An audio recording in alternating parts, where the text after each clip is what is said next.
Welcome to the Boneyard with Steve Robertson. As always, I am your good friend and host, Steve Robertson. It's late on Friday evening. I apologize. The day got away from me. I had a book signing down at the Winston County Library.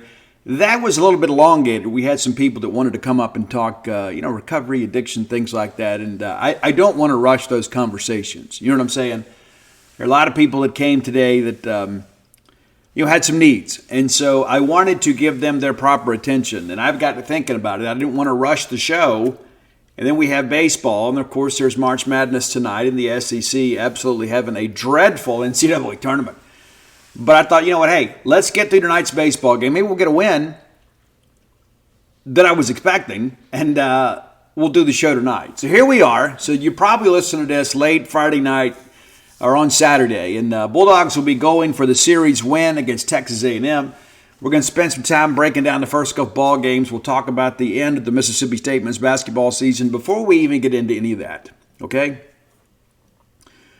I want to thank Tolu Smith, DJ Jeffries, and all of the Mississippi State seniors for their contributions to Mississippi State basketball. They are leaving Mississippi State men's basketball in a better condition than they found it. Now, we can sit here and talk about how the season didn't end the way we wanted it to, and that's fair. But these young men have come out and have done their best to represent Mississippi State with class and dignity. And so we will remember them fondly and wish them the best in their future endeavors. There were many of them last year that had opportunity to transfer elsewhere. It was a war. I want to thank our folks at the Bulldog Initiative. Disappointing end of the season for sure. But all that understood, man, those guys have given us some great memories and a really good year. Not a great ending, but a good year for us, for sure. And they're going to leave having hung back-to-back banners of the NCAA tournament in Humphrey Coliseum. Could we have done more? Absolutely. But that does not diminish our respect and appreciation for their contributions to our fine program.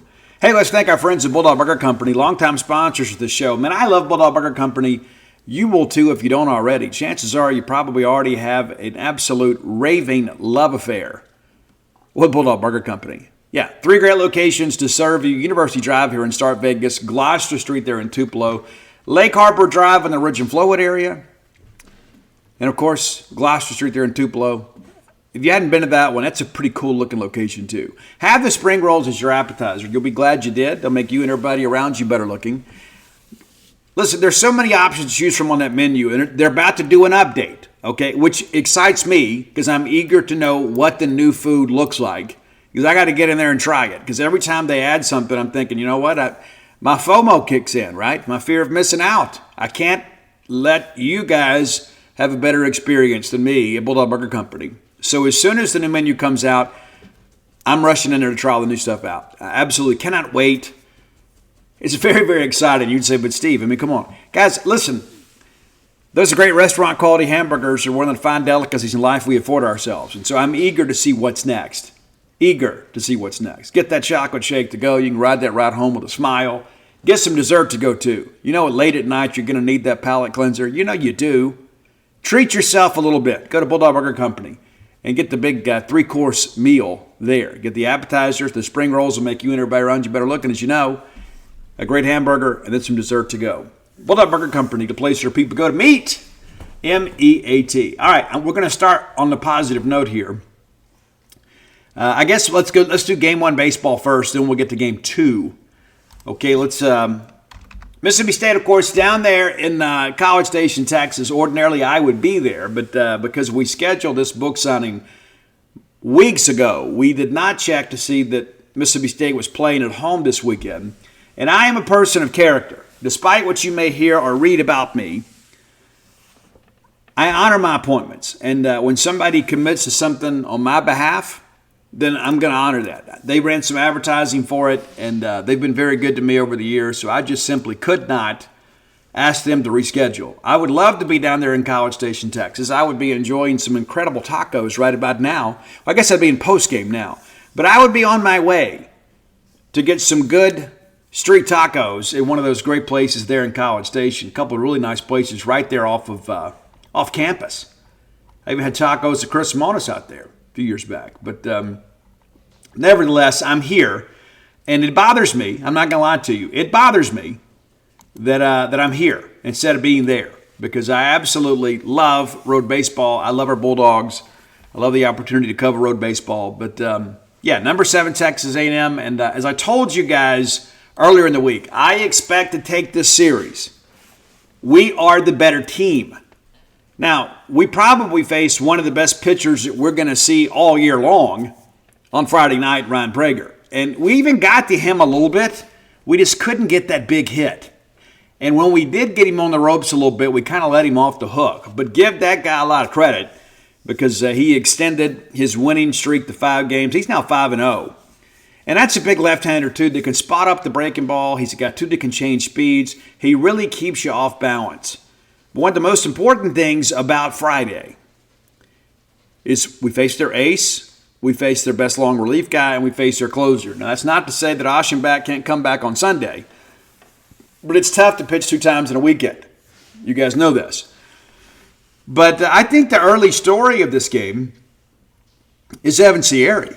And, Evan Sierry, we're throwing off because Nate Dahl's still not quite ready. We do hope to have him back next week when we head down to Florida. And I will be heading down there as well. I'm already making my plans. I'm eager to go. I'm just jonesing. I absolutely am. I'll be in Birmingham, too, for those of you that are going to the Sanford game. But Sierry was outstanding, and we'll get to that in a moment. But Prager actually strikes out 4 in the first inning. He gets Larry to strike out swinging, Mershawn to strike out swinging, and Jordan to strike out swinging. However, that slider was so wild it evaded Appel, the catcher, and DJ's able to reach on the drop third strike, and then Hines strikes out swinging. So you start thinking, this is not going to be our night. I'll tell you this, though. We did a better job of putting the ball in play the next time through the order. We really did. We don't strike out a ton. We did a lot last night, though. All right, bottom of 1, Sierry comes out, gets a first pitch fastball for a strike, and then Grahovic, a freshman, and that kid is such a tough out. Man, he had some really big at-bats tonight. Not near the impact on the game, but you can just tell. You can tell why a freshman's batting leadoff at A&M. This kid is really, really good. Second pitch of the at-bat, he hits an out-towering fly ball for a home run. It's a 1-0 ball game, and you think, here's the thing, too. Guys, the top 4 of this order, or top 4 hitters, are really good. They are. Luke Appel was a leading hitter coming into the weekend, and he's a cleanup guy. But outside of that, it's just a bunch of guys. I'm just telling you, there's not a lot of length in this A&M lineup, and I think they're really going to struggle in SEC play, especially against people that can really pitch it. But Grahovic hits a home run. Well, Laviolette then pops up to the shortstop on a full count. Montgomery strikes out looking, and then Appel flies out to center. So it's like no harm, no foul, right? We get out of this. We get through their first 4 hitters and give up the 1 run there. I mean, of course, you'd like a clean inning, but you start feeling like you're okay. All right, top of second, we go 1, 2, 3 again. However, we're putting the ball in play. Highsack flies out, Downs grounds out to second, and Kohler grounds out to the shortstop. So we didn't strike out, but those outs still count the same. Bottom of second, Sierra, outstanding. We get a Burton strikeout swinging, Schott grounds out to second, and then Bard flies out to center field. It's all fairly routine. We did work deep in some counts here. And here's the thing, too. We knew Sierra wasn't going to go 7, right? You're hoping to get 4, maybe 5 out of him. And so you're not as worried about pitch efficiency with him because you knew Noah and Stevens kind of waiting in the wings. This A&M lineup is very susceptible to left-handers. And so we kind of thought, hey, our game plan is here. Let's ride Sierra, get through the order once, maybe twice, and then bring in Stevens and chew up those lefties. That was the plan. Okay, top of third, Johnny Long gets on a fielding error. And this was one of those things, too. It was just kind of a no man's land type play. They charge him with an error, and it is a tough error. However, an SEC third baseman should make that. He's coming across there, cutting in front of the shortstop behind the mound, and just drops it. We get a sac bunt down, move the runner to second. And think, okay, let's find a way to get even in this ball game. And then Amani Larry fouls out. That was significant. Now, 2-out base hitting as of late has been a staple of the Chris Lemonis and Jake Gautreau hitting experience. Dave Mershawn comes up with a 2-1 count, singles in the right center, and then Johnny Long scores from second. Well, then Dakota Jordan comes up and hits a ground ball to third, gets the runner to second. And again, you're thinking, we got a chance here. We got a chance again to take the lead. And lo and behold, we do. Hunter Hines, who is born again hard. Man, it's good to see this version of Hunter Hines. But he singles in the left, hit the ball really well. Run scores, DJ stops in second. Now it's a 2-1 ball game. And then Hyzak flies out to right field. And that's the thing. We had a lot of soft contact early, but now the second time through the order, you start seeing us not only make some contact, but put some balls in play with a little pace to them. All right, bottom of third. And what do you need here more than anything else? You need a clean inning, right? You just battle back and taking the lead. You need Sierra to get you 1, 2, 3. That's exactly what he does. He gets Camarillo to ground out to third. Kent pops up to the shortstop. And then Grahovic strikes out swinging. And a fairly pitch-efficient inning. You know, he had some longer counts in the second. A much efficient job here. Gets Kent on the very first pitch. All right, top of 4. Down strikes out swinging. And Kohler grounds out the second. And then Long works the count for a walk. And then Kupp hits a ground ball. They force the runner there at second. And so we get out of it. And again, Sierra comes back, rises to the challenge. And now he's got to face Laviolette. You remember Laviolette absolutely killed us last year. One of the best freshman hitters in the country. And we get him to line out to third. And then Montgomery flies out to center. And then Appel strikes out swinging. Guys, that is the heart of that order. 2, 3, and 4. And so Sierra gets him again. Incredible. See, think about that. He gives up the leadoff bomb, and then he retires 12 in a row. All right, top of 5. And this is where I thought, like, hey, this is where a momentum shift could happen. We have a lead here, top of 5. We've got the top of the order up for us. We need to push across a run or two here. We need to find a way to break through and give Prager a lot of credit. He gets 3 punch-outs. We get strikeout swinging, strikeout swinging, strikeout swinging of Jordan. And again, some at-bats here we were competitive, but he made the big pitch on 2 strikes over and over and over again. I mean, he fell behind Amani, comes back, evens the count 2-2, gets a strikeout swinging. I mean, so every bit of this, again, this is where, again, we had a chance to take momentum, and it just kind of felt like that was a wasted inning for us. Bottom of 5, this is the decisive inning in the ballgame. So Burton singles up the middle, and then we pull Sierra and we go get Stevens. And I want to talk about this a little bit. Last weekend against LSU, in the similar situation, we let Sierra try to work through it a little bit. We didn't go to Stevens as early as maybe we should have. And we give up 3 runs, right? So here we are. Sierra has probably been pushed to his limit. He's on about a 75 pitch cap. It's about what we can expect to get from him. And so we give him 1 in the 5th. He gives up a single, lengthy at bat there. We say, okay, that's it. With all these left-handers coming up in the order, let's go get Stevens.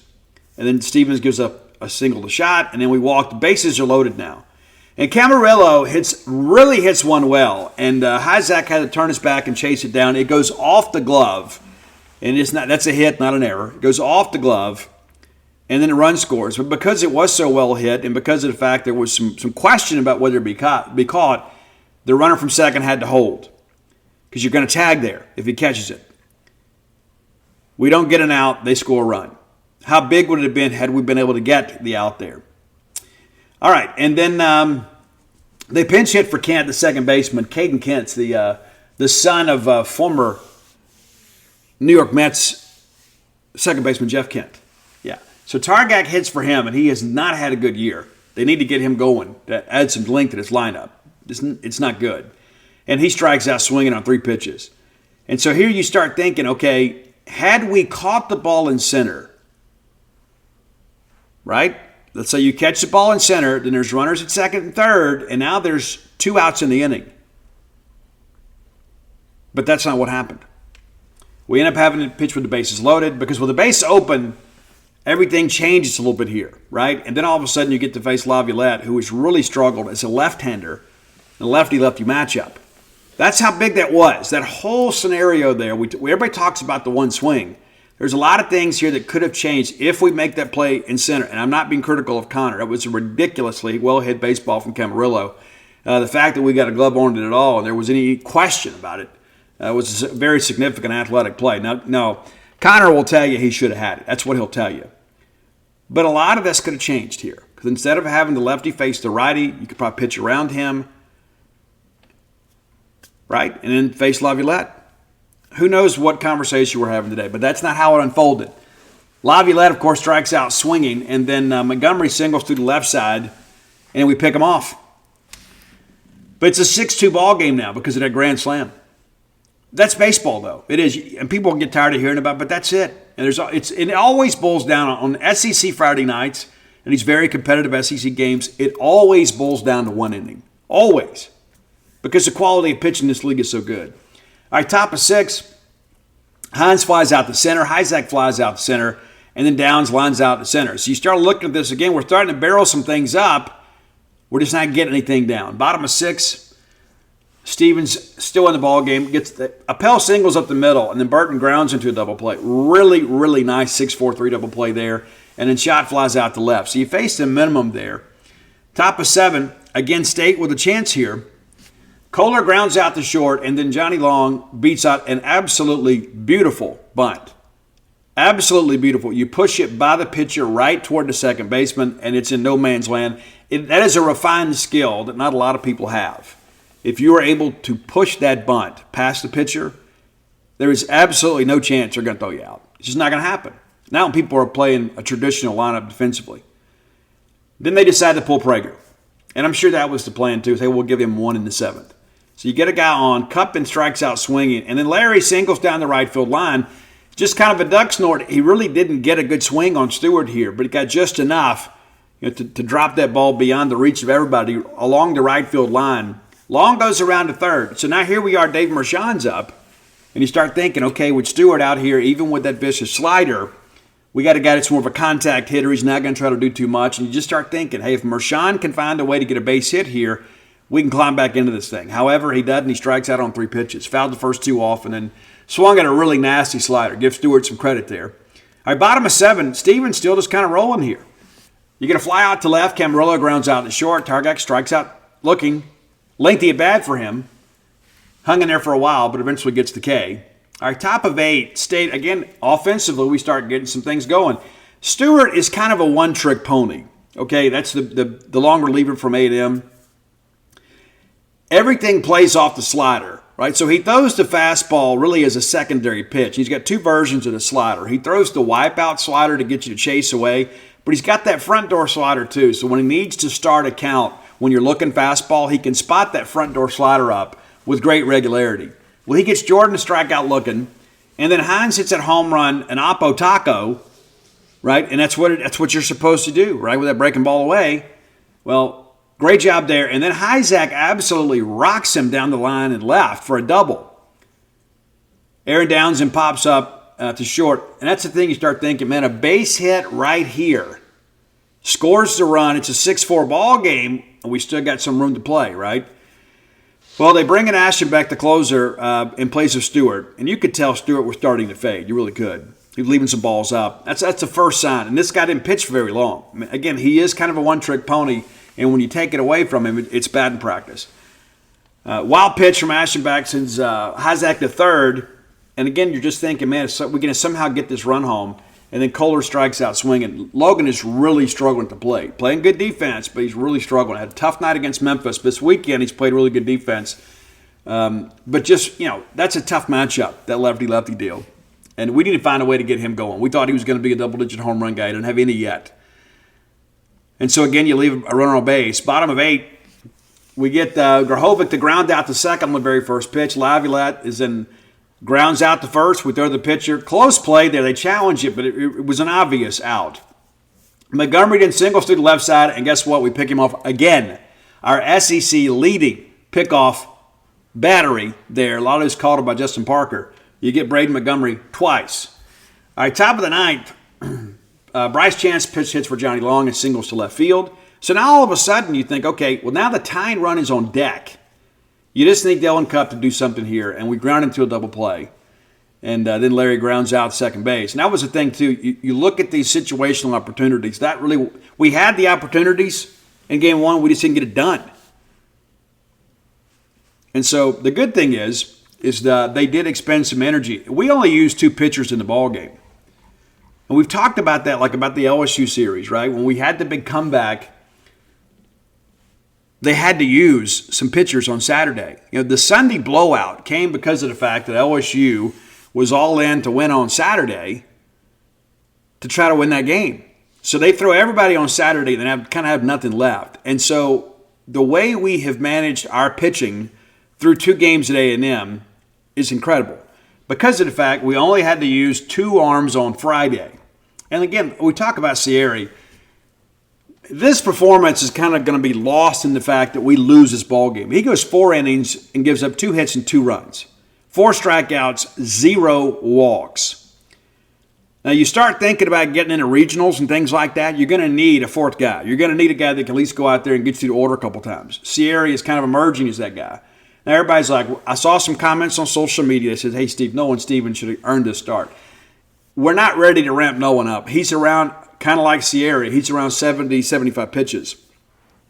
And so this kind of reminds a little bit of the Fitz-Mitchell battery we did back in 16, right? You start Fitz as the right-hander. They put some left-handers in there, and then you chew them up with the left-handed pitcher. And so that was the plan. It just didn't work out. It was absolutely the right decision. It just didn't work out for us. And it's so interesting. Again, last week, Lemonis tries to let Sierra work his way through it. He's criticized for it. He pulls him this time, brings in Stevens, and then it didn't work out. We get criticized for it. I mean, that's the life and times in Southeastern Conference baseball. But Stevens just didn't have it early, found it late, and while we didn't win this ball game, Nolan Stevens' performance in the bullpen on Thursday may have a ripple effect into Saturday that enables us to win this series. Very, very significant. Ryan Prager, again, was outstanding. He goes 6 1/3, 4 hits, 2 runs, a walk, 8 strikeouts. Josh Stewart, we got to him a little bit, 1 1/3, 3 hits, a run. He had 3 punch-outs, and all this came early. Evan Eschenbach, 1 1/3, allows a hit and a strikeout. And he's kind of a freak, too. He does some really weird things. And I'm sure if they have a lead late tomorrow, we'll see him. But again, Mississippi State loses game 1. 4,776 was the reported attendance, and I absolutely don't believe that. I don't believe it. You may. I don't believe it. I absolutely do not believe it. I will say I thought Brandon Bennett, the home plate umpire last night, gave us a good zone. I really do, for both teams. And that's really all you ask for, right? You really just want, give me a consistent zone throughout the ball game. And I thought he did that. I mean, there were always going to be a couple pitches that we disagree with, but that's the nature of things. That's just kind of how things are. All right, so let's get into game 2. We'll take a few minutes here and get our stuff together because we're doing this live. We're just jumping right on it, man. The game ended, and I came in here. I took the dogs out to use the restroom, and I'm here, right? And so I didn't take a lot of time to take a lot of notes, and we won't do a top 10 list today. And so with that in mind, let's go ahead and give our shout out to Blair Chandler of closewithblair.com. Blair is my friend, your friend in the mortgage industry. Right? That's a thing to understand. There are so many opportunities in life to get things wrong. Well, you can get it right with Blair Chandler. Whether you're looking for a game day condo or looking to buy a home for the first time, put Blair's 23 years of experience to work for you, right? Don't mess it up. Make the right decision. Give Blair a text or call today at 601-500-2344, 601-500-2344. Because I'm going to tell you, you may just make a move here and you may get mixed up with the wrong operation. Number one, they may not get you closed, but even worse, they may put you in a situation where you get a bad loan. Because you get so desperate thinking, just get me in a house, I'll figure it out. And next thing you know, you're paying a higher interest rate, paying more fees. Blair is a man of integrity, and Blair will take care of you. Closewithblair.com. Be sure and check it out today. Let them know that we sent you. How about that? All right, so we get to game 2 here. Now, when I looked at this game, I thought from the jump that the pitching matchup favored Mississippi State, provided we get good Cal Steven. Tanner Jones, the transfer from Jacksonville State. I'm just going to say it for what I think. I don't think he's an SEC pitcher. I thought he put up some good numbers today, but I also thought we let him off the hook a lot. Florida didn't. They were very opportunistic. This is a guy now that's 1-1 on the year. He gets tagged with a loss tonight. But I do not think that's a guy that's going to last on SEC weekends. I don't know what else they have. I know LSU's got some young guys they're really excited about. And I think LSU's pitching staff is probably in worse shape than many people expected. But let's jump into game 2 here.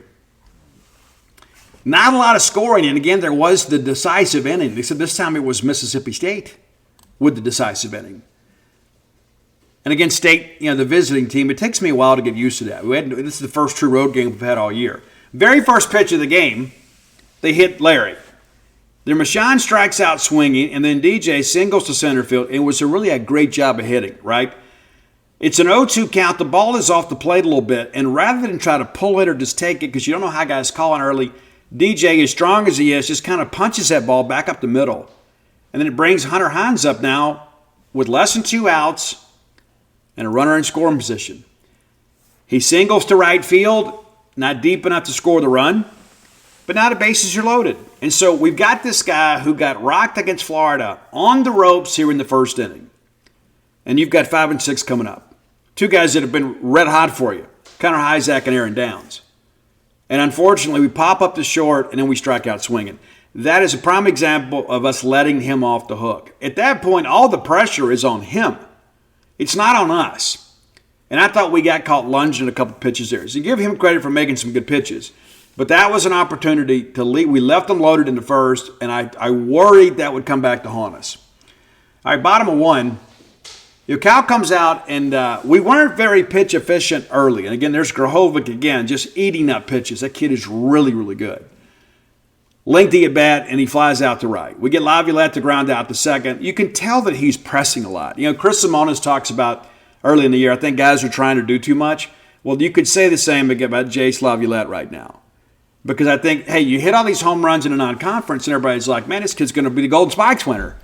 And you get into SEC play, and you're dealing with the best pitching coaches in the country, breaking down your film, looking at your tendencies, and you can tell that he is frustrated. Ground out to second. Montgomery then strikes out looking. Braden not really hitting SEC pitching well either. All right, top of second. Kohler grounds out to short, and then Chance pops up to first. Long walks, lengthy at bat there, and then Larry out at first. He grounds to first. They throw to the pitcher. Close play, but he was out. But again, this inning here, there's some soft contact. And so we've allowed him to settle in a little bit here, and I thought, you know what? Maybe the second time through the order, we'll get to this guy because, we did such a good job in that first inning, kind of making him uncomfortable, but we allowed him to recover a little bit there in the second. All right, bottom of second, this is a big moment in the ball game. Appel doubles down the right field line. So it's a leadoff double, so automatically you've got a runner in scoring position. Now, if you had somebody that was a good bunter here, you might take a chance to get him a third because you can score in a variety of ways from that. That said, my tendency is when you got a runner in scoring position, I got 3 chances to get the RBI, right? And so I don't want to give up an out there. Burton flies out to right, and Appel advances to third. So it kind of works like a bunt, but you give him the opportunity for the RBI. Didn't work out. We walk shot, and then Bard strikes out looking. What is significant at bat in this ball game? And it kind of gets lost in the box score, right? Because you got runners on the corners right here with 1 down.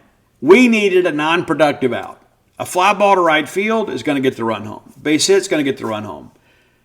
If they hit a ground ball to the left side, chances of us turning double play may be tough. And then the run's going to score anyway. Well, we get Bard to strike out. And then Camarillo singles to the left side. So they get the run home here.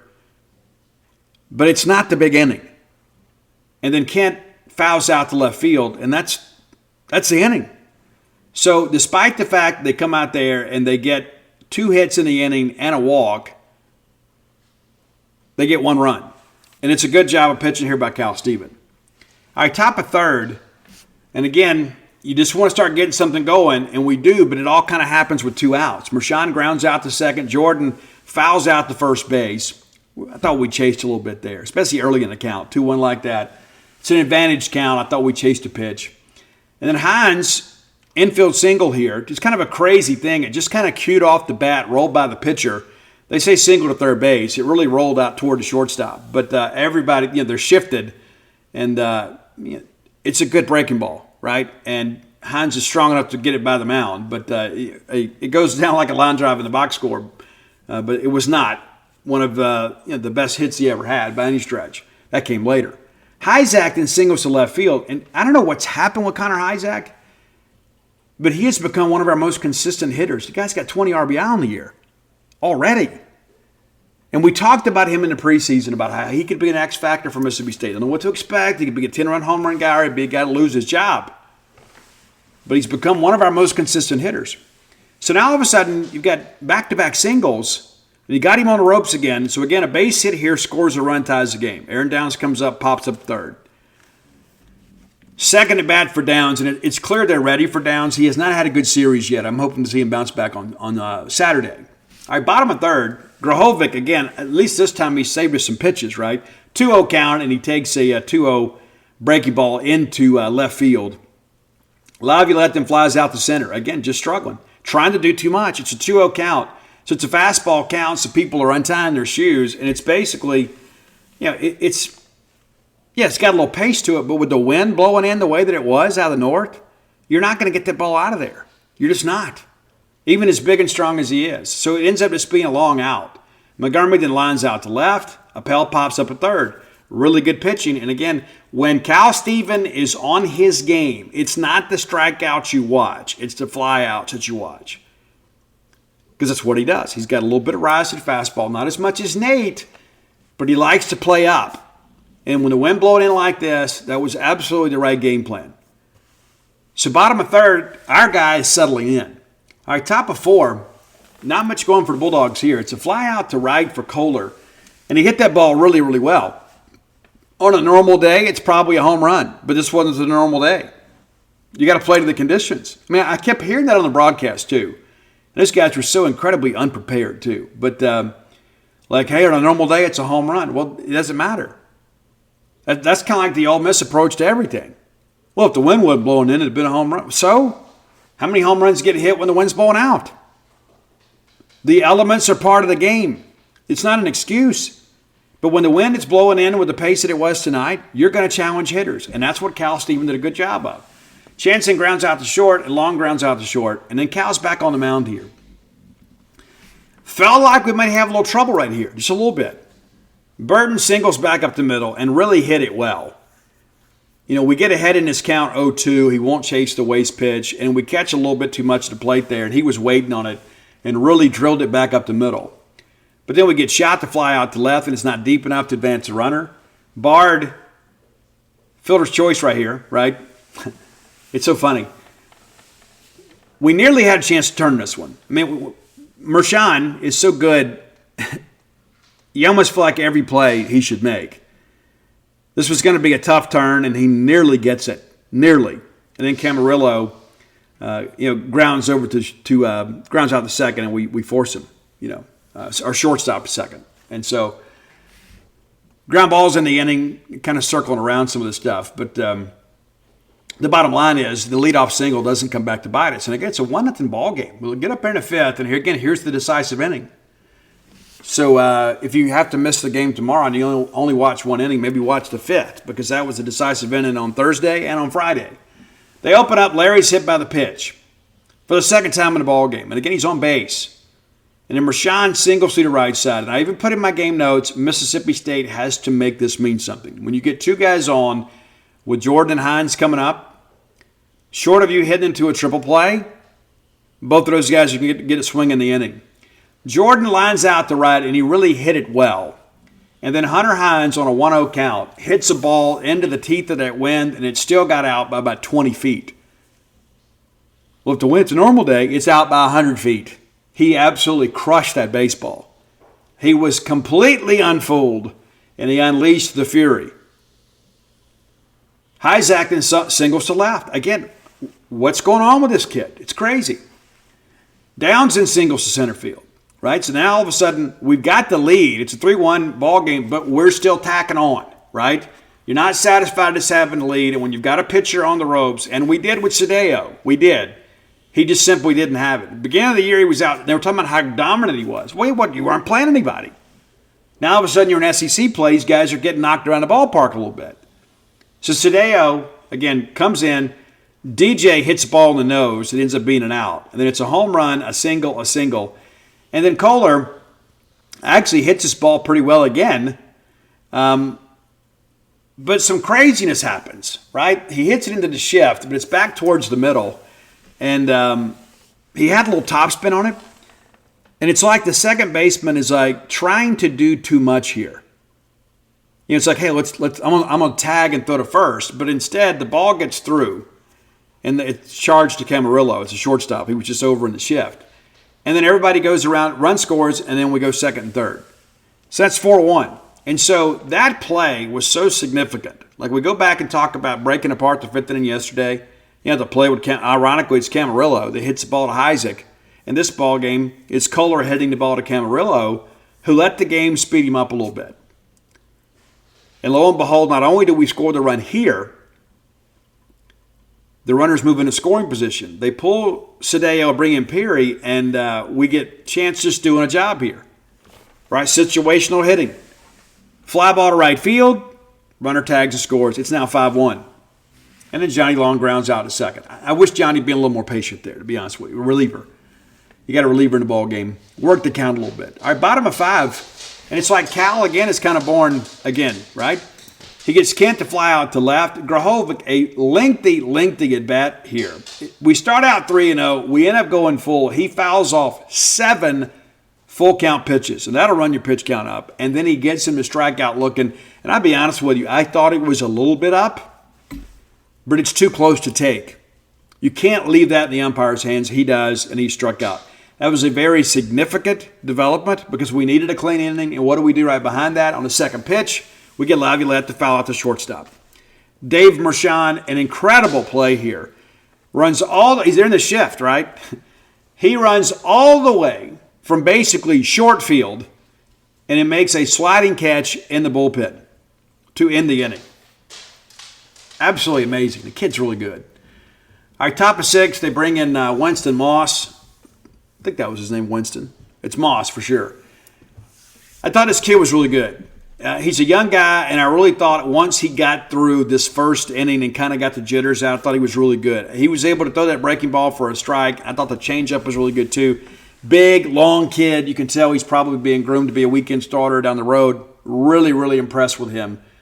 But we got to him a little bit here, and we failed to cash in when we needed to. And fortunately, it didn't come back to haunt us. But Larry flies out down the right field line. Mershon then singles back up the middle. And then DJ, it's a fielder's choice, right? They force a runner at second, but you can't get 2 with DJ getting down the line. Well, then it's a wild pitch, and DJ takes second. And then they walk Hunter Hines. And so, again, another opportunity. And as hot as Isaac has been, you start thinking here, hey, last 2 at-bats behind Hines, who was outstanding, Isaac has provided some protection. Well, here we don't. We end up fouling out to left field, and 0-2 count, just trying to survive a little bit there. But nevertheless, a golden opportunity for us. It was kind of wasted. Our bottom of 6, we walked Montgomery, and I thought we got squeezed a little bit here, to be honest with you. It's a 1-2 count. I thought we had him. We missed on a couple balls up, but there was one time I thought we actually had him, and I think he thought so too. But he ends up getting walked. And we didn't pick him off this time. However, Luke Appel grounds into a double play, and really good job of pitching here. Right, getting under the barrel, making him hit your pitch. It's a 1-1 count, and it ends up being a beautiful 4-6-3. And you could not have drawn it up any better. Amani is right on it. It's a beautiful toss. Mershon takes it in stride. There was absolutely zero chance of Appel beating that thing out. Zero. Anybody that could beat that out deserves a gold medal.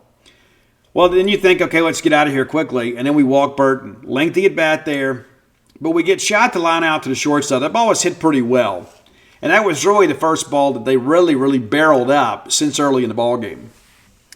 All right, top of 7. Nothing going for the Bulldogs. We go 1-2-3, Downs, Kohler, and Chance. All go down here. And again, this is the Moss thing. I thought he was really good, especially with that slider. Really, really, really had us out lunging for that. All right, bottom of 7.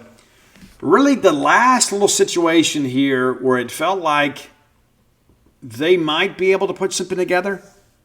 Because you start thinking it's the bottom third of the order, right? It's 7, 8, 9. So you think, okay, if we can get through this without giving up runs or allowing the top of the order to turn over, we'll face those guys probably one more time in this ball game. We get Bard to strike out swinging, and then Camarillo singles. And you think, okay, well, this is it. They pinch hit here, bring in Bell. And Cal Steven, the final at bat of the ball game, he gets down 2-0 in this count. And he battles and battles and gets a strikeout swinging. And it was a great one to go out on. We bring in Kem Schulke to face Grahovic, the right-hander, the power hitter. And again, a lengthy at bat. Again, tip of the cap to this kid, man. He's really, really good to play. Plays third base for them defensively. But we get ahead 1-2 in the count, and we just like we can't finish.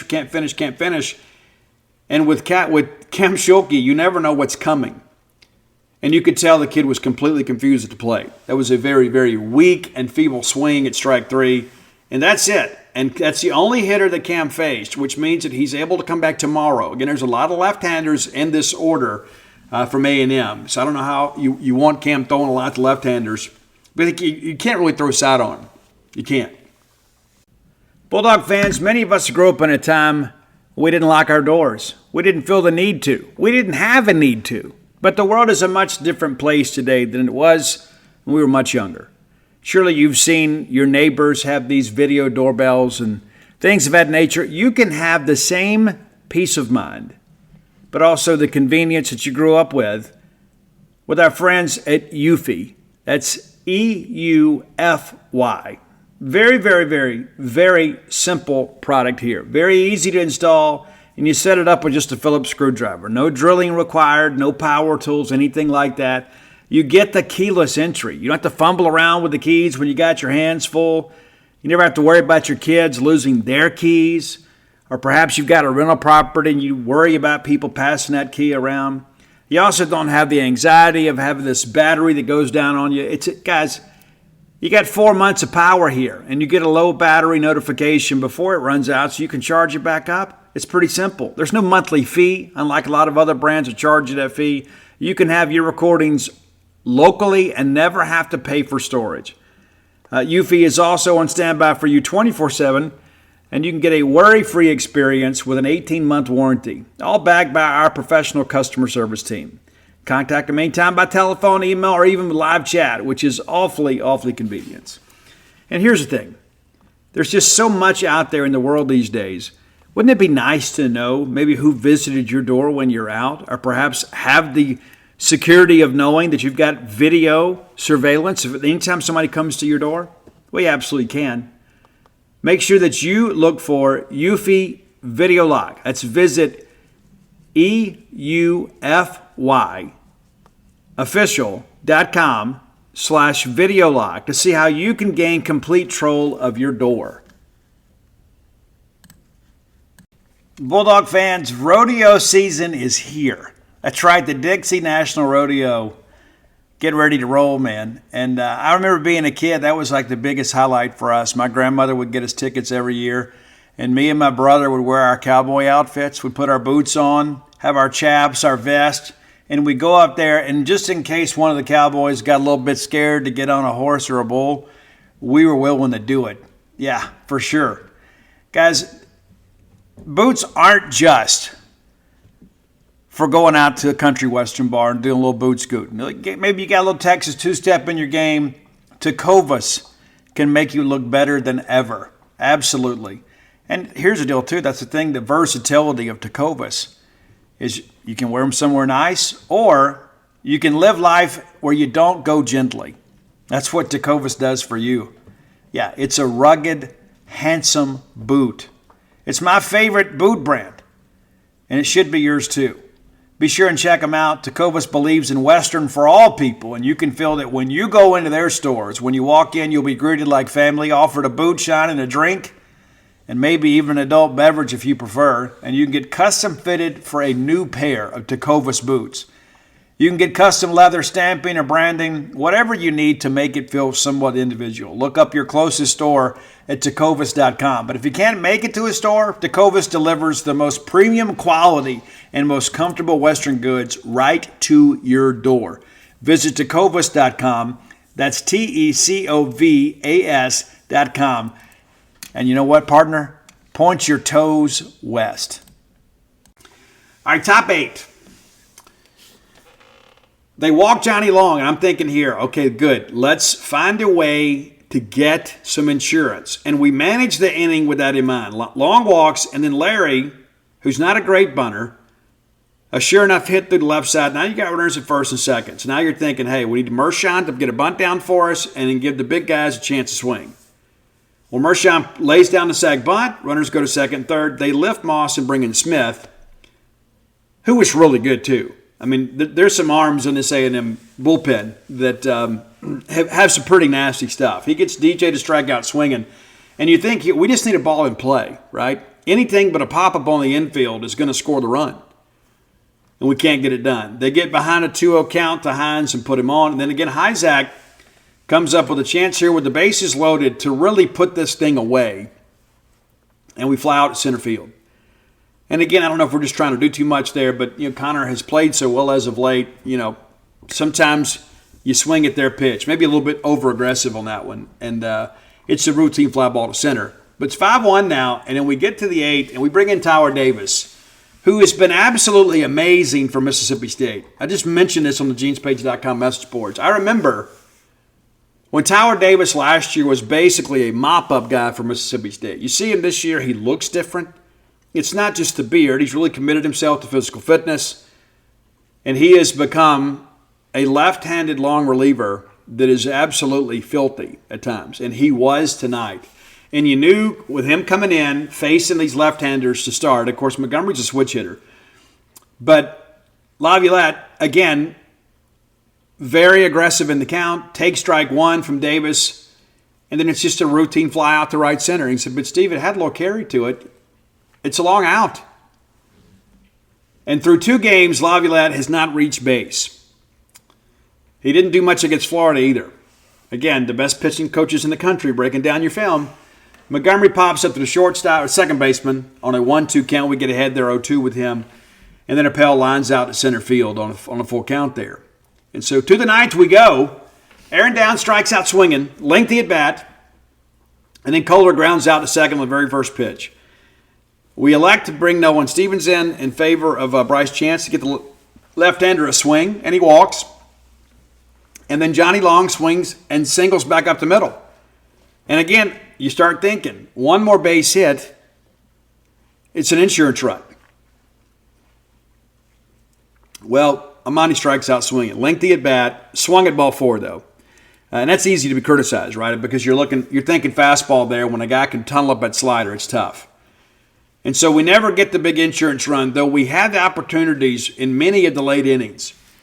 Bottom of 9, Davis goes back out. We give up a leadoff walk. That's the last thing you want in the 9th inning. Because when you walk the leadoff guy in the 9th inning, he scores 676,000% of the time. But this time he didn't. Shot flies out to left. They bring in Johnston, just a young guy, just trying to get in at bat here. And he strikes out looking, and then we get Camarillo to strike out looking. This Camarillo kid swung a pretty good bat too. So State wins the ball game there, 5-1 to even the series. And there is joy in Starkville, Mississippi. And again, you look at the job the bullpen's doing, guys. The job on Friday was to save arms for the rest of the weekend. And we come out today and we use Schulke for one hitter and use Davis. So essentially, guys, we have burned 4 pitchers. That's it. The bullpen is set up exceptionally well for Sunday. You hadn't had to use Brooks Auger. You hadn't had to use Logan Forsythe. I mean, you got so many different options now when we get into this ballgame on Sunday. You can mix and match as much as you want to, right? We just need Durangelo to go out there and maybe give us 5, maybe 6, and we can piece it together from there. All right, Tanner Jones tagged with the loss, and again, I tell you, I have some real concerns about him if I'm an A&M guy. 4 innings pitched, 5 hits, 2 runs. Both of them earned only 2 strikeouts, 1 walk, and again, State let him off the hook over and over. His ERA will look a lot like it did last year. Last week, had State got a couple more timely hits, but give him credit for making the big pitches. Shane Sadeo, 1/3 of an inning, 3 hits, 3 runs. Brock Peary, 2/3 of an inning, good thing for him. Weston Moss, not Winston. Winston was a linebacker for the Tampa Bay Buccaneers. Weston Moss, 2 1/3, give up a couple hits, a couple walks there. But their bullpen did a good job kind of holding things down late. But again, after Steven leaves the game there in the 7th, nothing doing for the Aggies the rest of the way. I mean, the only thing they got the rest of the game was the walk in the 9th. That's it. And again, of course, Cal Steven credited with the win. They had 6,443, and I don't believe it. You would think that with the top 25 matchup that you'd have people there on a Friday night. The excuse last night was the weather. Tonight, I don't know what the excuse was. But, the bottom line is this, is Mississippi State wins the ball game, and now things set up for you tomorrow. And let's take a quick look, if we can, around the league and kind of see where things are. Okay, we had some games postponed today, but all games on the schedule are now final. Everybody that played today is in final. Tennessee goes into Ole Miss, they're Lindsey Nelson. 15-3 winners tonight, and you can expect the bloodletting to continue. Ole Miss doesn't have much pitching, and it's a tough place to play at Tennessee. We know from experience. Mississippi State, of course, 5-1 winners over Texas A&M, and in Kentucky, in 11 innings, they score 5 in the 11th to beat Missouri in Como 9-4. Your Kentucky Wildcats now 4-0 on the SEC season. They just started today. Arkansas comes back to beat Auburn 6-5. And, of course, last night Arkansas beat Auburn 1-0. So 2 one-run ball games. But, man, Auburn is really in a tough spot. LSU bounces back, take care of Florida 6-1. And, again, I'm eager to see this series play out between LSU and Florida. Not just because it's at Alex Box, but because we play Florida next. And I'll go back and watch these games before we head down to Gainesville. But it's interesting because, number one, we made that LSU offense at times look pretty anemic.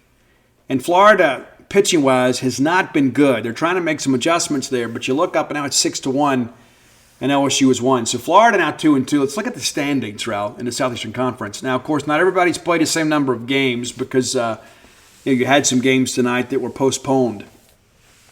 And for some teams, maybe that would have been a good thing. Of course, a lot of series just kind of getting started. State and A&M and Arkansas and Auburn both got started on Thursday. So Kentucky now leads the SEC East with a 4-0 record. Vanderbilt 3-0. Tennessee now 2-2. Florida 2-2. And I think Florida's going to have a losing record by the time we get down there. South Carolina's 1-2. Of course, they got rained out tonight. Georgia 0-3. Georgia can ill afford. And again, I told you Georgia's fool's gold. They are. Missouri 0-4 now. Arkansas 5-0. Again, still my pick to win the Southeastern Conference and potentially win the College World Series this year. I love that lineup, but also, too, they've got the pitching to go with it. And it's so tough to go up there and win. Mississippi State currently second in the SEC West at 3-2. Alabama 2-1. Of course, their series has been postponed due to weather. LSU now 2-2. Ole Miss 2-2. A&M 2-3. We expect that to change. And then Auburn now 0-5. That's very interesting because a lot of people had Auburn picked in the top 20, and some people thought, hey, they may be on the cusp of figuring this thing out. They're 0-5 and 14-8 overall. We talked about how important it was to get out of the gate strong because you start chasing the season, right? You only get 10 of these weekends. That's what you do. You got 30 SEC games to play with. That's all. And you need to win at least half of them. You can get in at 14 and 16 provided you've got a good enough RPI. But you got to get 14 of them. Well, now, if you're Auburn, now you got to win 14 of 25. Let that sink in for a second. You've lost the first 5, and you got to go out there tomorrow and play Arkansas in front of a raucous environment, and you know the hog pen will be nuts, thinking they're going for that sweep. They'll turn out. There'll be some people that maybe were thinking about going and doing something else, and I think I'm going to go to this ball game. But Auburn, as crazy as it sounds, Auburn is really, really chasing the season now. Crazy. It's nuts. It really is. I know that Butch ordinarily has got some good pitching, but the pitching's kept him in it, but the offense is behind what many people projected. 0-5 and really looking 0-6 right square in the face right now. That's how important tomorrow's game. Let's think about this for a second. If they lose 6 tomorrow, they're 0-6 on Saturday at the close of business. You start thinking about it, you got 24 games left in SEC play, and you have to win at least 14 of those 24. You got to go 14-10. Is it possible? Yes. Is it likely? In this league, not so much. And again, Auburn had to go play Arkansas. Let's be fair about that. The big surprise is them getting swept last week. But again, you never know how things are going to play out. But you start looking at this thing now, and if you're Auburn, you start worrying about Hoover a little bit. I think Auburn and Georgia, if I had to call it today, I think Georgia and Missouri are the two left out. I think Auburn gets enough together to get to Hoover. But it is very, very interesting to see how this thing is going in the early going. We talked extensively, guys, about the first 9 SEC games for State were expected to be very difficult. We said, you know what? We may be 3-6 after the first 3 weekends. Well, guys, we're guaranteed to be at least 3, right? Because we are now 3-2 in the Southeastern Conference. We did what we had to do from a minimum standard standpoint this weekend, which was take a game.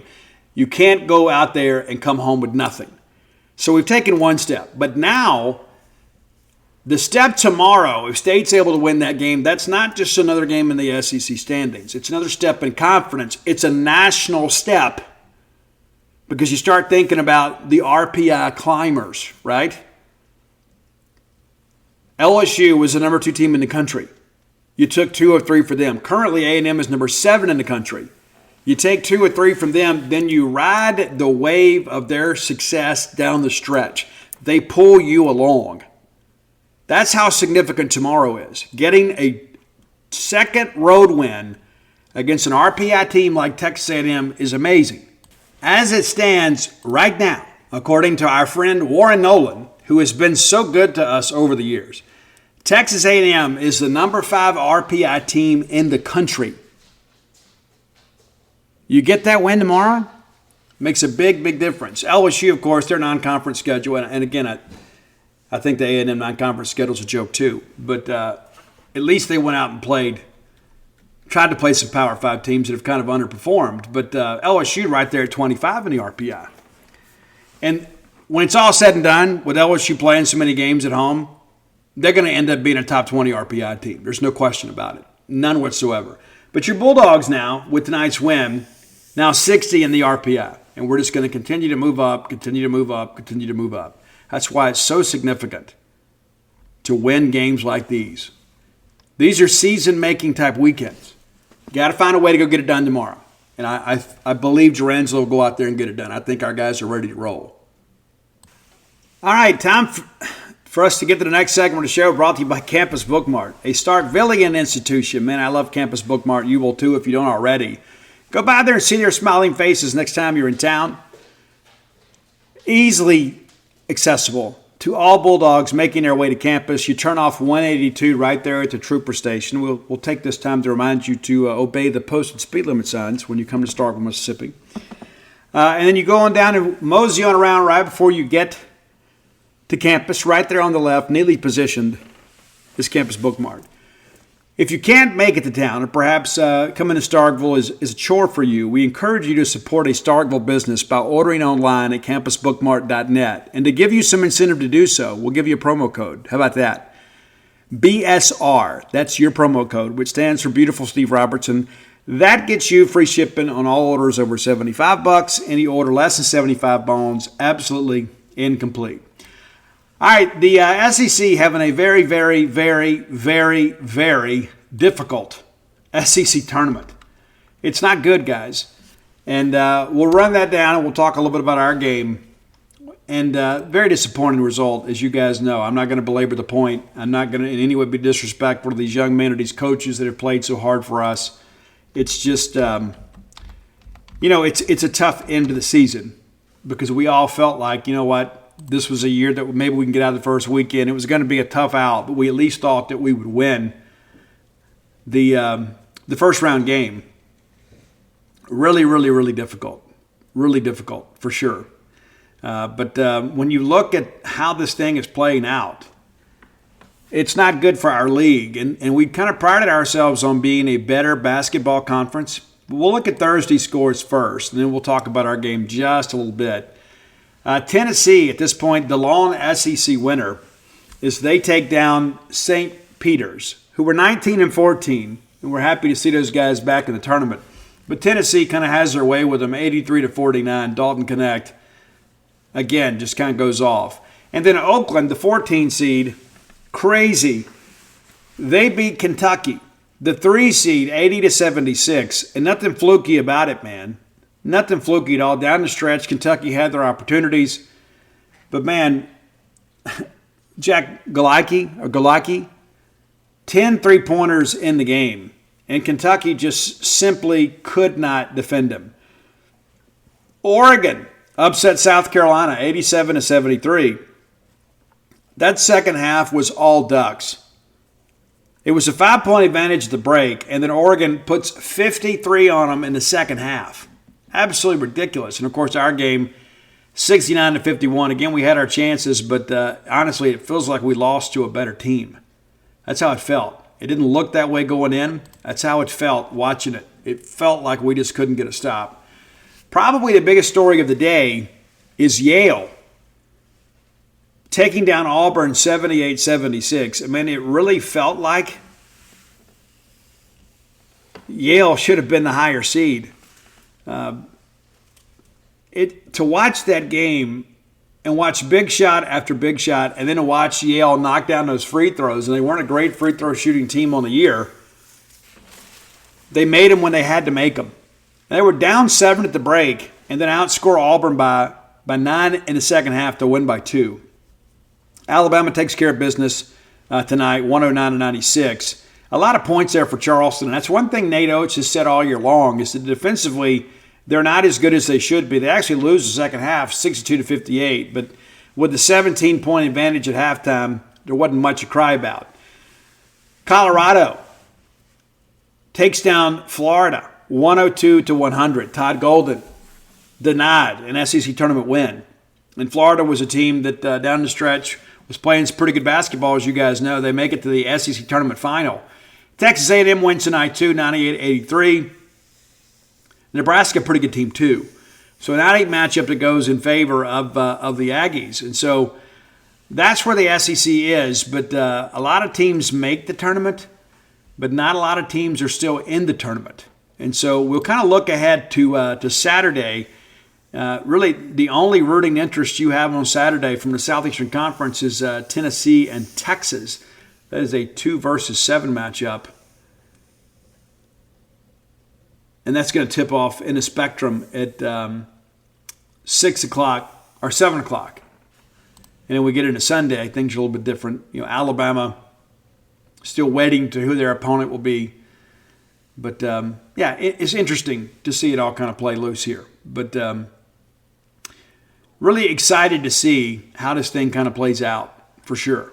There's a lot of basketball left to be played, as you guys are well aware. But we're no longer a part of it. And again, much respect for these Bulldogs. I know it sucks, man. It's like we get so juiced up for it. We do, because we love the Bulldogs so much, and we think, hey, we're kind of at a point now that maybe we've graduated. I worried about that 8-9 matchup because you always get a tough opponent. Then you've got a 1 seed in the second round. It's almost better to be a 10, be on a 10 line or the 11, because your second round matchup's easier. It's tough. But Michigan State, man, just kind of did what they wanted to do in this ball game. I don't think there's much question about it. Mississippi State, Cam Matthews with 8 points in the ball game. He got those 2 early fouls, and it kind of got us off kilter, but he only got 1 the rest of the ball game. And a lot of that, too, was just kind of silliness. I think Cam just trying to do a little too much. DJ Jeffries and Coach Chris Jan said in postgame that DJ hadn't even been practicing. He's been so banged up. That Auburn game was very physical, took a lot out of us. I thought we'd recover in time. Tolu Smith, we needed him to have a big game. He did not. 9 points. Missed a couple free throws, but only 5 shots from the floor. We really thought we had an advantage down in the post. We didn't. Deshaun Davis with 4, Josh Hubbard with 15. And I've seen some people be critical. Well, Josh took 18 shots. Well, he's our best scorer. And it's not just because he's a volume shooter. We want him shooting as much as he can. It's significant. It is. And we got some guys in there late, but we really got next to no contribution from the bench. Shaq Moore with 5 points. He did play 26, played starters minutes there. But it just didn't work out well for us. And, you shoot 37% and they shoot 50%, it's going to be tough to win. We felt like rebounding had to be an advantage for us. It wasn't. They had 35. We had 29. And that's it. The season's over. And so now you begin to think about what will this team look like next year. Well, there's a good chance, of course, you get Cam Matthews back and Shaquille Moore. And I've heard that Josh Hubbard is going to be fine. However, we're going to have to work hard to ensure that remains the case. I think everybody sees it that way. Everybody understands it that way. It's a different day and time in which we live. But we got to go out and get us a center. We got to go out and get us a guy. And, of course, you've probably seen some portal offers out there to centers. That's pretty significant too, right? Very, very significant. We got to go out there and get a scoring center. And Jimmy Bell, I think, still has a year of eligibility left. Will be a nice piece for us off the bench. I thought there were times against Michigan State that he played with some real conviction, played with a lot of effort. Not much to come from him. And there was one big basket he got when we were trying to make a run, and I thought he was really good. We ran some offense through him, but I don't know if the game just got to Tolu or whatever, but it wasn't the swan song that we expected or that we wanted. But it does not diminish, I think, his career here at Mississippi State. And, of course, he came here. We were in transition a little bit, and a lot of people thought that, he would be a guy that could be quite like Reggie Perry. And I'll just be honest with you, he just doesn't have that skill set. That's just really not who he is. But he gave us all that he had, and we appreciate, again, his contributions to Mississippi State basketball. So now we shift our attention to portal.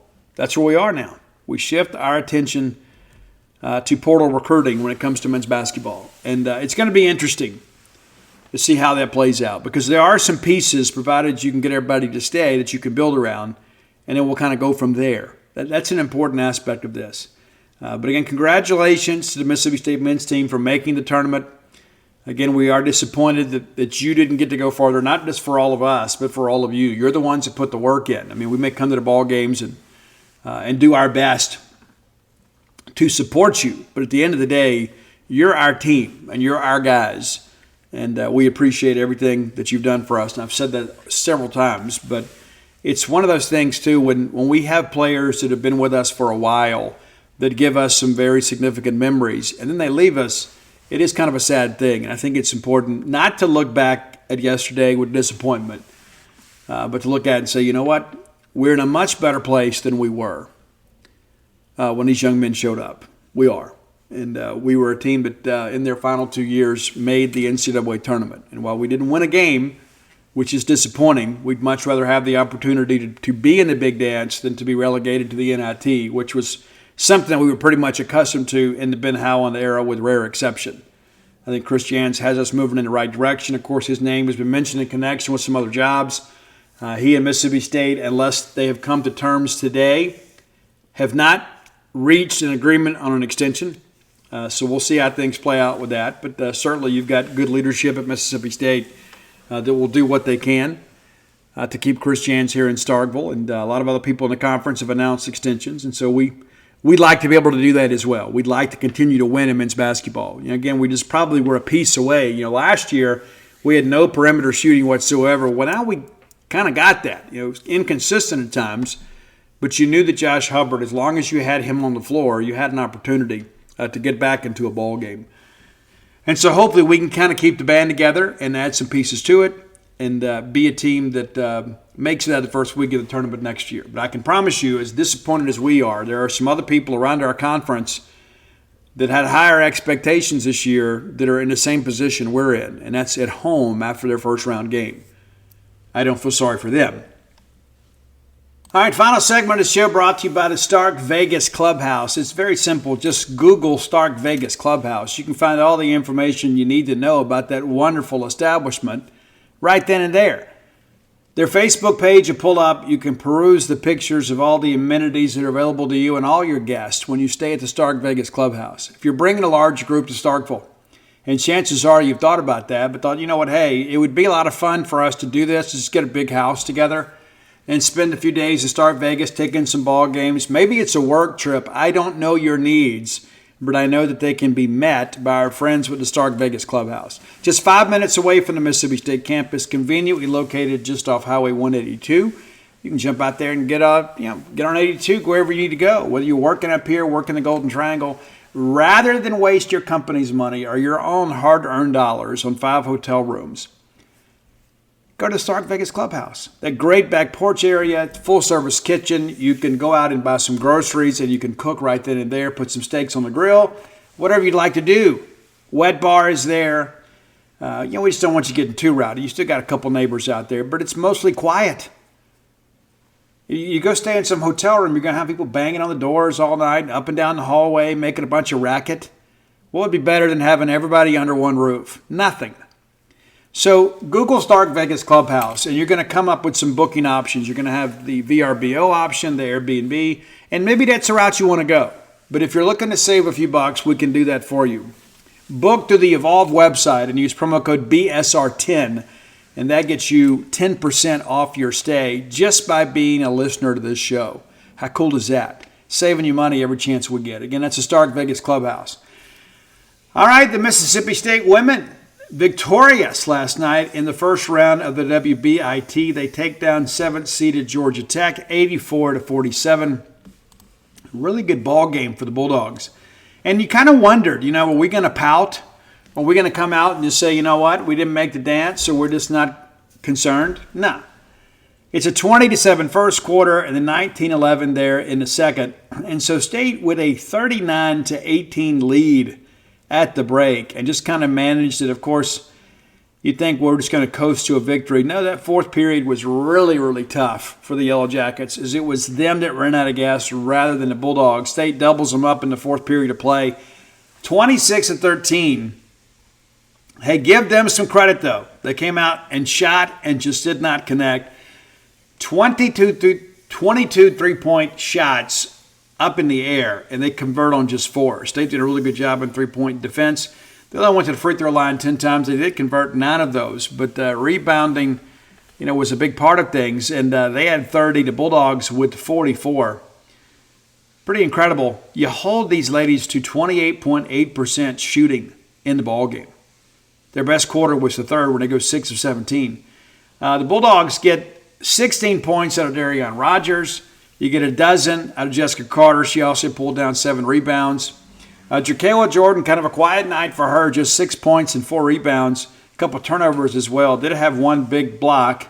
Lauren Park Lane, just 5 points for her. But the Bulldog bench, really, really good here. Jasmine Brown Hager, number 22. Where's she been, right? 17 points for her, and Erin Barnum pitches in 10. A lot of contributions from the Bulldog bench. Miracle Shepard with 7. Quinara Montague with 7 as well. And so 84 points for the Bulldogs. And again, in that decisive fourth quarter, State shoots 71%. It's kind of interesting. The first half, State shot about 43%. In the third period, 53%. And then in the fourth quarter, 71%. That dog will hunt. Bulldogs 7 of 18 from beyond the arc, right at 39%, and converted on 87% of their free throws. 32 points of the Bulldogs' point total came in the paint. They outscored Georgia Tech by 10 there, and also pick up 17 points off turnovers. Only allowed 8 from turnovers. Second chance points, 15-5 in favor of Mississippi State. Fast break points, the only metrics where Georgia Tech beat us, and that was 10-9. And then that bench, Bulldog bench, outscores Georgia Tech 41-6. So what's next, Steve? Well, what's next is a ball game on Sunday, also in Humphrey Coliseum, as the ladies will take on TCU in a second round game in the WBIT. And you kind of wonder how they made it. Well, here's the deal. They're a team also, too, that had NCAA tournament aspirations. Didn't work out quite as well for them. They're 21-12 now. As things kind of break loose here. But, they lose in the Midwest Regional to Utah. They lose in the NCAA, the Big 12 championship game. That's not right. I'm completely wrong. They lose in the second round of the Big 12 tournament. This thing keeps jumping around on me. Don't blame me, blame them. They lose to number 1 seeded Houston 60-45. So they'll play Utah State. That game's currently going on now. And I guess they've already won that game. Maybe so. I guess it's one of those things, or maybe things just aren't updated yet. But that's who's on the schedule is TCU. And so, we'll see how things go with them. But congratulations. to Coach Sam Purcell and the Bulldogs as they win and prolong their season. Now, looking ahead to tomorrow, I know many of you will be tuned in to second round NCAA tournament action. But your Bulldogs are going to play a baseball game and a chance to take their second consecutive SEC series from a top 10 team.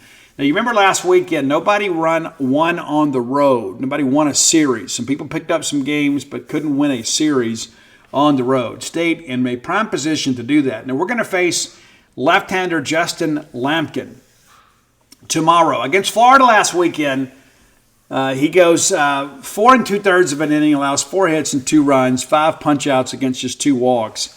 But he is a guy, too, that has been very, very good for them this year. And left-handers are always a bit of a challenge for us. It's kind of just call it for what it is.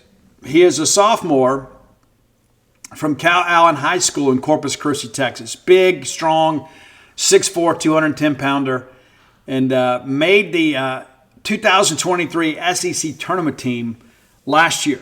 And so he was good for them late last year. But when looking at numbers this year, he has not worked deep in the games. That's why I think tonight and yesterday's bullpen activity is important for Mississippi State. Our bullpen sets up well. They're going to need the bullpen. It could turn into a bullpen game. We need Drangelo to give us 5 solid innings, and we hope that he can. I think we can piece it together from there. But looking at Lampkin's stats this year, he goes 3 2/3 of an inning against McNeese State. Only a couple of hits. They win that ball game 6-1. Then they played Wagner, who was absolutely terrible. They only win that game 2-0, but Lampkin was really good. Goes 5 innings, allows just 3 hits, punched out 5, and walked just 1. Did not allow a run. Against Arizona State, and when we talked about them, they're a team that's not lived up to their potential to this point. He goes 4 innings, allows 4 hits, 1 run, 5 punch-outs, and the 1 strikeout, 1 walk there. So he hadn't been a big punch-out guy until he got to Rhode Island, who is also terrible. He goes 5 2/3 of an inning, which is a season long for him, allows just 2 hits, 1 run, 11 strikeouts, and 1 walk. And that's what happens when you get a left-hander. But this is not the soft-tossing lefty. This is a guy that works the fastball in, will spot up a change occasionally, but also, too, really good with the breaking pitch there. Those that wipe-out slider. They also work it a little bit front door. They win that ball game against Rhode Island. As crazy as that score, that stat line was, 11 strikeouts, Texas A&M wins that game 12-11, which, again, says a lot about their bullpen. Last weekend against Florida, though, again, 4 2/3 of an inning, 4 hits, 2 runs, and they got to him a little bit. He's allowed a couple home runs on the year and a couple doubles. Most of the hits against him have been singles. He struck out 32 and walked just 7, but just 15 hits allowed in 23 innings pitched. And, of course, a lot of that comes by virtue of playing, some pretty weak non-conference opponents. But he'll see one tomorrow. He'll see a very, very, very good Mississippi State team that I think is very hungry. And it's always so important to win the Sunday game, right? Either that wins you the series or it gives you some momentum heading into the week. And so I think State is in a good position here. We need Drangelo to be very good. But again, the bullpen shapes up really well for Mississippi State. And you go back and think about, conference play, right? That's what it's all about, right? We all say it. You don't really know what you have until you get into conference play. And this Texas A&M team racked up a bunch of wins against some teams that are not very good. They had a couple of really solid midweek games, but you got to think, too, you're hitting midweek pitching there, too. But when you look at overall numbers for this bullpen, it's very, very interesting. Very interesting. See if we can get back to overall play. Yeah, overall pitching here. This staff, 2.93 ERA coming in. Their opponents with an ERA of 9.06. And you see, they have not been hitting in baseball well against SEC pitching. They didn't do it well against Florida. They haven't done it so far against Mississippi State, other than that one big inning there when Stevens just didn't have it early, but did settle down for us. But Justin Lampkin, a guy that has put up some big numbers for him, for sure. He has, but he's made 5 starts this year, but his record is 1-0 with an ERA of 1.57. So we'll see. We'll see how things go. But it's rather interesting looking at the bullpen numbers. It hasn't been great for the Aggie bullpen here as of late. And when you look at some of the guys that we've already faced, we've working through this here. We faced Evan Aschenbach. We'll probably see him tomorrow. He's made 8 appearances on the year. And he's a guy that can start for you. He can be a middle reliever. He has 3 saves, kind of worked primarily as the closer here as of late. Opponents are hitting just $1.92 against him. We also faced Josh Stewart. That was the pitcher we saw on Thursday that Hunter Hines hit the opposite field home run against. And we chased him pretty early. But there's still some guys we haven't seen yet that have put some good innings together for them. Chris Cortez is a guy that's got 6 appearances on the year, made 3 starts, worked some in the midweek. And so he's a guy, too, averaging just under a hit per inning. But he also has had a problem walking hitters. And so that's something to watch, too. Isaac Morton is a guy, too, that's at about 9 innings. And, Shane Sadeo is a guy that they expected to be a long relief guy, and State really got to him tonight. And so we have seen most of their experienced relievers. Brad Rudis is a guy that's got 10 2/3 of an inning pitch. We'll probably see him at some point tomorrow. But they still got a couple of arms left. I just don't think they have as much as Mississippi State. I think this is a game that will boil down to who gets the quality start. And the way the Bulldogs are playing right now, you got to feel like offensively we're due to kind of jump on somebody early. I think Jake Gautreaux will have a good game plan, and we'll be ready to go. And hopefully on Monday we're recapping both another women's basketball victory and another SEC series victory over a quality opponent. And again, every win that we can rack up against A&M and LSU and people like that, it's only going to help us. And Florida's a team too that's ahead of us in the RPI. So when you begin to break this thing down, it's a huge opportunity for State because, again, we thought we may go as bad as 3-6. We just had to avoid getting swept. And then after winning last week, we said, hey, if we can just find a way to get a split in these next 2 weekends, we're right where we want to be. Anything above that puts us in an even better position. And so now here we are, right? Tomorrow, with a chance to take our 2nd consecutive series and then be in a situation where we need to take at least one at Florida. And if you find a way to win that one too, which the closer we get to it, the better I feel about it, you start thinking, hey, we may have played the most difficult part of our schedule, save Arkansas, and come out of that thing with a winning record. That's how significant tomorrow is. You find a way to win tomorrow, that makes you 4-2 in the SEC, headed down to a Florida team that may be dealing with a sweep at the hands of LSU. Having to pitch at Alex Box is a very interesting scenario for sure.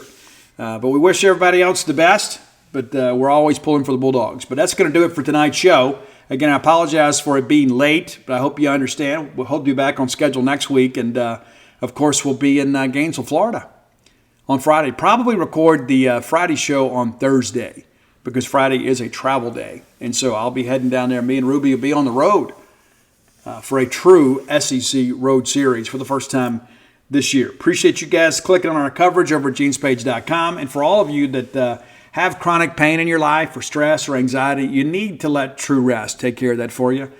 We've got so many people that have become raving fans, or not just clients, or people that have come in that maybe have been a little bit apprehensive at first. And then after they float, they're like, oh my gosh, where has this been my whole life? That's how I felt the first time I floated. I loved it so much I went out and bought a franchise because I wanted you guys to have the opportunity to experience it. There's no point in being apprehensive about it. You're going to go in there and you're going to have a good time and you're going to feel better and you're going to sleep better. And we've had some people that have had chronic pain that have now become regular floaters. We have some people that float multiple times a week because it does them so much benefit. There are people that deal with chronic pain. So maybe you're a person that does. Maybe you're a person that just needs a chance to reset your mind. Maybe you're dealing with something stressful. I don't know. Maybe you're going through a divorce, having relationship troubles. Maybe you're having business troubles. Maybe you're having to deal with stress from school or whatever. We can help accommodate you and maybe provide some relief for some of that. True Rest of Starkville, very, very happy to bring that to you guys here. You can call 662-268-7601. And talk to my lovely wife. Have all your questions answered, and you can book. You can also download the True Rest app and book today. You see all the availability and book today. I know a lot of our out-of-town guests come through and think, hey, I want to try this. But here's the deal, too. A lot of people say, hey, I just want to do it to support Steve. I want to do it to support Dana. These are my friends, and Steve's done a lot for us over the years, and I appreciate that. But I've had so many people that have come just with that in mind that have gotten a membership, and now they float regularly because of the fact it's a real benefit. It brings a better quality of life to them. And we think that you could be a person that could benefit from that too. So no matter what questions you have, no matter how silly you may think they are, please give Dana a call at 662-268-7601. If you hadn't done so, go to whenthebottomfalls.com. Get the newest book there. I want to thank everybody that came out to the Winston County Library today. So nice to meet everybody and have a chance to sit and visit a little while. But all my sports titles are there as well. That's Alpha Dogs, Flim Flam, Stark Villains, and Dogpile.